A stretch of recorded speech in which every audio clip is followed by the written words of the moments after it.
Long before a single drumbeat echoed through the valleys, before Africans fought for freedom, before Columbus scribbled, "discovered" in his logbook, Jamaica's story had already been unfolding for tens of millions of years. But this was a Jamaica with no people, no music, no towns, only fire, shifting seas, and creatures that seemed born from dreams and nightmares. Scientists have found proof that a pig-sized walking manatee once strolled Jamaica's shores, grazing in lagoons by day and resting on land by night. Fossils reveal a hornless rhinoceros, a creature no one associates with the Caribbean, wandering where Montego Bay now hums with reggae and jet skis. And yet here's the mystery.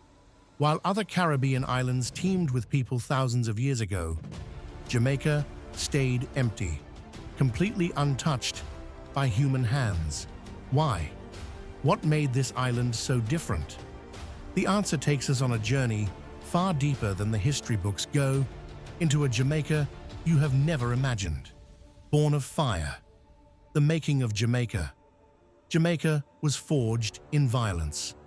Around 75 to 100 million years ago, deep beneath the sea, molten rock erupted in massive undersea volcanoes.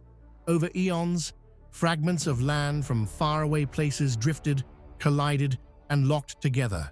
Pieces of continental crust from the Yucatan, volcanic rock from the Caribbean seafloor, all welded into one. Imagine this, an island stitched together like a quilt, each patch from a different corner of the earth. This is why geologists say Jamaica's motto, "Out of many, one people," is literally written in its rocks. But the island's birth wasn't a one-time event. After forming, much of it sank beneath warm tropical seas. For millions of years, waves washed over it, laying down thick blankets of limestone. The cockpit country, the winding caves, the rolling white hills, they are the hardened remains of ancient seabeds. Then, around 10 million years ago, the Earth's crust shifted again. Faults cracked, mountains rose, and the island pushed above the waves. The blue mountains towered skyward, valleys opened, rivers carved their way toward the sea. Jamaica, as we know it, stood ready for life to return. Life before people.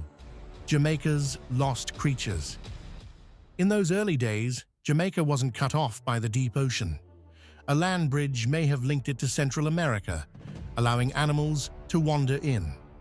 Among them was Pezosiren portelli, the walking manatee.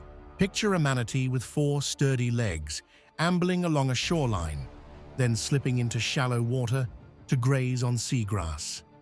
Its bones were heavy to help it sink, but it could still walk like a hippo. This fossil proved manatees didn't begin in the sea. They started on land. Wandering alongside was Hyracus, a primitive rhinoceros with no horn, quietly browsing on plants in a landscape of lush forests and river valleys. Giant turtles hauled themselves ashore to lay eggs. Crocodiles lurked in mangroves. Offshore, sharks prowled, including perhaps the colossal megalodon, whose teeth could crush bone in a single bite. But this paradise didn't last. The land bridge vanished, and the island sank again. Every large land animal disappeared. When Jamaica re-emerged, it was surrounded by the deep ocean. Only creatures that could swim, fly, or raft on floating vegetation could reach it. This isolation would shape its future, not just for animals, but for people. The human odyssey skips Jamaica. By about 6,000 years ago, people had settled much of the Caribbean. They were the Archaic Age voyagers, skilled fishers, hunters, and gatherers who navigated in dugout canoes. But in Jamaica, nothing. No villages, no tools, no human remains. Archaeologists have combed the island for decades and found zero evidence of human life from this time. Why? Distance. Jamaica sits more than 150 kilometers from the nearest large islands. And unlike Cuba or Hispaniola, you can't see it from those shores. Reaching it meant paddling into the open ocean with no land in sight.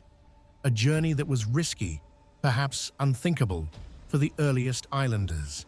So, while Cuba, Hispaniola, and Puerto Rico developed rich cultures, Jamaica remained the largest untouched island in the Greater Antilles, a green, living world where no human had yet set foot. The first Jamaicans, the Redware people. Then, around AD 600 to 650, humans finally arrived. They were the Redware people, Arawak-speaking farmers and fishers from Hispaniola or Puerto Rico. They came in canoes, guided by the stars, bringing pottery coated in a distinctive red slip. They settled along the coast, close enough to hear the waves at night. They fished, hunted sea turtles, and lived in small villages on sandy beaches. Their pottery sometimes had handles shaped like turtles, a tribute to the animal that fed and inspired them. But their time here was short-lived. After just a few centuries, a new wave of people would transform the island forever. The White Marl people, a cultural revolution. Around AD 900, a new group, linked to the Melicoid tradition, arrived in Jamaica. They didn't just fish, they farmed intensively. Using raised canuco mounds, they grew cassava, sweet potatoes, maize, beans, and peppers. They built villages inland as well as on the coast, and their largest settlement, White Marl in St. Catherine, thrived for centuries. Their pottery was unpainted, but richly decorated with carved lines and clay ridges. Archaeological evidence shows their arrival didn't blend cultures. It replaced the Redware way of life entirely. Whether through peaceful assimilation or conflict, the Redware disappeared from the record, and White Marl became the island's dominant culture. Were they Caribs? The great debate. For years, historians taught that Jamaica's White Marl people were Taino, peaceful Arawak farmers. But new research challenges this. Skull measurements suggest they might have been related to Caribs from the northwest Amazon, a group Spanish chroniclers described as fierce and seafaring. If true, Jamaica's pre-Columbian history isn't just an Arawak story, it's one of cultural blending, migration, and possibly conquest. This theory is still debated, but if confirmed, it would rewrite how we see the island's first major civilization. Jamaica on the eve of Columbus. By 1492, Jamaica had as many as 60,000 people in over 200 villages.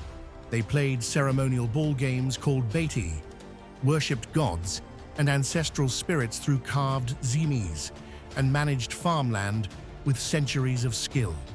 When Columbus arrived in 1494, everything changed. Disease, slavery, and starvation devastated the population. Yet not all was lost. Some Taino fled into the mountains, later joining with Maroons. Their words, farming methods, and traditions live on in Jamaica's culture. 4 bonus facts. Fact 1. Jamaica's caves hold fossils of over 500 extinct land snail species, making them a treasure trove for scientists. Fact 2. Ancient Taino farming techniques still help Caribbean farmers fight soil erosion today. Fact 3. Common Jamaican words like hammock, canoe, and barbecue come directly from Taino. Fact 4. Evidence suggests Jamaica's ancient seas may have hosted megalodon, the most fearsome shark to ever live. Jamaica's motto, out of many, one people, didn't start with humans. It began in the Earth's crust, in the creatures that came and went, in the silence before our arrival. Knowing this isn't just about the past, it's about understanding the deep roots of who we are. If you want to keep uncovering Jamaica's oldest, most hidden stories, subscribe to our channel, Impacting Jamaica, because history this deep shouldn't stay buried.